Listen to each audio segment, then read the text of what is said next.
రాత్రి 12 నుంచి 1 గంటకు ఆ చర్చికు సుమారు ఒక 30 మంది ఆడవాళ్ళని తీసుకొచ్చారు, చిన్న పిల్లలు. దర్గాల్లో ఎవరుంటారు, అసలు దర్గాలు అంటే ఏంటి? ఈ 9 కోట్ల మంది హిందువులను చంపిన వారు ఈ మహమ్మదీయులు. మీరందరూ కూడా కబ్రస్థాన్ హటావ్ జోగులాంబ బచాన్ ఒక వీడియో తీసి సర్వజన సుఖ్నోభవంతు అని ఒక మాట మాట్లాడతారు. సర్వజనం బాగున్నారు కానీ చెప్పినోడు మాత్రం దరిద్రంగా ఉన్నాడు.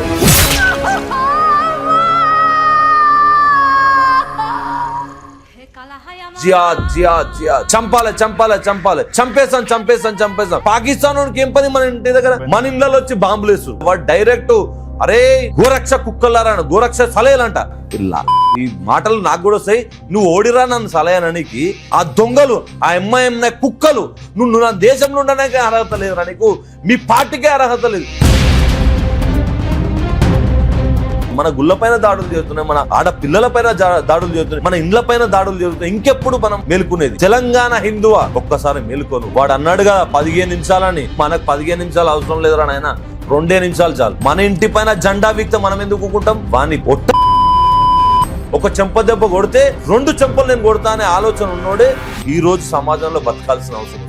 బొట్టు పెట్టుకున్న ప్రతి ఒక్కడు, అయ్యప్ప మాలేసుకున్న ప్రతి ఒక్కడు, హనుమాన్ మాలేసుకున్న ప్రతి ఒక్కడు రైట్ వింగ్ ఛానళ్లను సబ్స్క్రైబ్ చేసుకోండి.